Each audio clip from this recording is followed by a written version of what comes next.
Yep, familiar face coming back to Foxborough to give the Patriots secondary a boost in the wake of the Christian Gonzalez injury. The Patriots have agreed to a trade with the Chargers for cornerback J.C. Jackson. Last offseason, he signed a 5-year, $82.5 million deal with the Chargers after 4 seasons with the Patriots. But his time in L.A. was marked by legal troubles, injury, and disappointing play. Here are more details on the move. The two teams will swap late-round picks in the upcoming draft. L.A. will take on the remaining $9.33 million salary for the season. Patriots will pay around $1.5 million, so a pretty relative bargain there. Jackson has no guaranteed money beyond this season. He was an All-Pro and had 8 interceptions in his final season with New England. Well, the Patriots trading for J.C. Jackson sums up this entire season. This might not work, but let's hope it does. Hello and welcome to Arbella Early Edition. I'm Trenni Casey. Listen, the Patriots didn't want to pay J.C. Jackson when he hit free agency 2 seasons ago, and his time with the Chargers kind of shows why that was a prudent decision. In 2 years with L.A., Jackson played in 7 games total over 2 seasons. He got benched last year in the 6th game of the season and didn't dress for the Week 3 game at the Vikings this year. He did put on a uniform last week when the Chargers hosted the Raiders, but he didn't play a single snap. Snagged 1 single interception with the Chargers the last couple of years. Maybe it just wasn't a good fit, though, in Los Angeles. And maybe being back with Gerard Mayo and Steve Belichick in New England will resurrect the guy who had 8 picks in 2021 and he had 9 in 2020. Or maybe it won't. Maybe that was the best Jackson could give a team. Maybe his patellar tendon injury has done irreparable harm. Sadly, the Patriots don't have much of a choice. In a season where things have yet to go right, including freak injuries to defensive stars Matt Judon and Christian Gonzalez, they're left trying to patch up holes with whatever is lying around. I know that there is a Tom E. Curran analogy somewhere in there about duct tape and taking on too much water. Tom E. Curran, our Patriots insider, is down in Foxborough covering the Patriots today remotely. WEEI's Andy Hart is here in studio with me. Curran, you're down there. What was your reaction when you heard shortly after Bill Belichick spoke this morning that J.C. Jackson was coming back to the Patriots? The Patriots don't love anybody as much as they love their former players when they become available. So it didn't surprise me. I mean, it's not just the Christian Gonzalez injury. It's the Jonathan Jones injury, and he's a captain and a good player. It's the Jack Jones injury, and he's a good player. So it kind of hit critical mass. You had to get somebody. It ends up being J.C. Jackson, whose recent history, if you squint, don't even have to squint, actually look with wide open eyes, you can say he's not that good. Now, as you pointed out, Trenni, does he roll back the clock and he gets in the system and things work well? Possibly.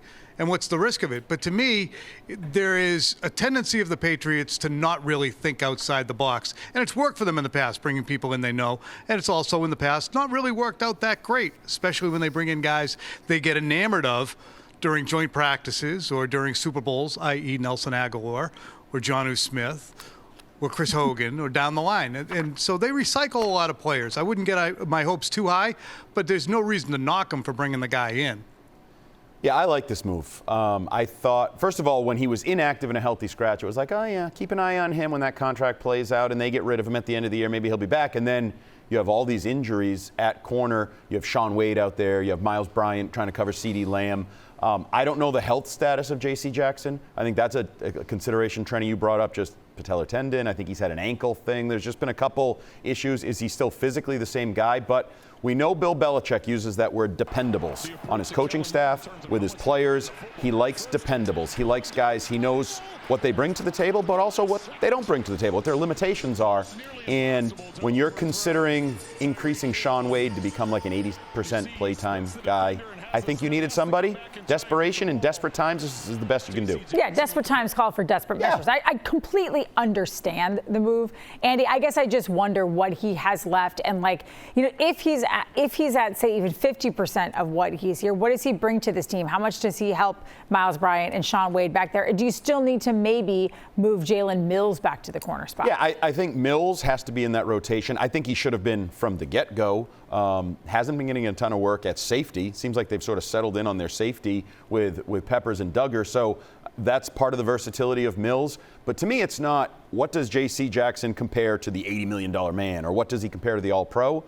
Is he better than what you would have put out there? Whoever you want, Amir Speed, whoever that is that he bumps out of the rotation, is he better than that for $1 million? Because if you can say, yes, he's better than that, then it's a good addition.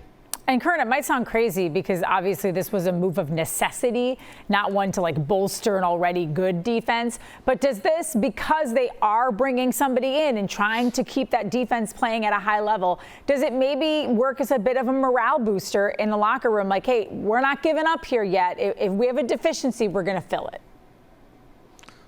I don't think that it would rise to that level because it was, it was an emergency. You had to find somebody. So kudos to them for resting J.C. Jackson away and convincing the Chargers to pick up the lion's share of his contract. But I think it would be more relief than exultation. They can't quit, but you can't also go out with a straight face with Miles Bryant and Sean Wade as your starting corners against the array of, they got Devontae Adams in a week. Dear God. So you had to do something to get that group better. And, Jack Jones, as I said, and Jonathan Jones will be back. I think Jack Jones did not begin practicing today coming off of IR. So he's not going to be available probably within the next week or two. But Jonathan Jones will be back. The one thing I did want to say too, Trenni, about J.C. Jackson is remember who he is relative to Christian Gonzalez. J.C. Jackson's a ball hawk, same way Malcolm Butler was, same way back in the day I think Asante Samuel was. They had similarities. Christian Gonzalez is an Aqib Talib, Stephon Gilmore style corner, Darrelle Revis style corner, a smooth mover who can lock people down and take them away, whereas J.C. Jackson is more of a gambler. Patriots, I don't think, can probably afford gambling at this juncture on the back end. Can you teach an old dog new tricks, though? If that's who he is, it's who he is, right? Well, I think you're hoping if you piece it together and sort of have him on the field in the right situation, in the right schemes, in the right matchups, that he gets his hands on a couple footballs and those turnovers balance out the turnover differential in a game if Mac turns it over, or you win the turnover differential. And that's going to be the difference between this team winning and losing games, that one interception, that one play. And it's funny, being down there today, we're questioning who J.C. Jackson is, and I think that's fair. Seemed like Hunter Henry, some of the guys that played with him a couple of years ago, like, I don't know, he made a lot of plays. Like, there was a little hesitation. I think they have hope that maybe they're getting the J.C. Jackson they knew, but they're also not sure. Is it possible, guys, that the fit and I mentioned this in my monologue, that maybe just the scheme didn't fit him in Los Angeles, and he comes back here and he works with two guys he's really familiar with, and again, maybe you're not going to get an 8-9 interception guy again, but you're going to get someone who's not being benched or dressing and not playing because he's playing that poorly. Yeah, when you, I think, bet on a guy and give him the contract that the Chargers did, maybe both the team and the player presume a level of performance that he wasn't asked to attain when he was here as an undrafted guy, proving himself on the roster, maybe the same way Malcolm Butler did. Perfect comp, perfect situational comp. So maybe he was miscast as a lead corner and tried to do things that he can't do. He got lit up before his knee injury. I think the passer rating against was like 122. And even this year, he had a pick against the Dolphins, but he also got absolutely annihilated by Tyreek Hill, and he had a pass interference on a Hail Mary before the half against the Dolphins in the season opener that handed them an opportunity to put points on the board before the half, and they took it.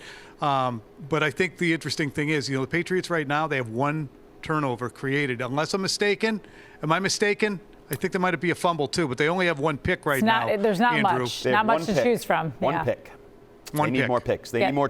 They need to at least balance out what their quarterback. Yes. Right. They are not forcing enough turnovers to counteract what the offense is not doing. Wait a minute. I thought the sweatshirt said no one was coming. Isn't somebody coming? I feel like that was an offensive. I think that was an offensive. So that's an offensive thing. J.C. Jackson's coming. That's an offensive thing. J.C. Jackson's coming. All right.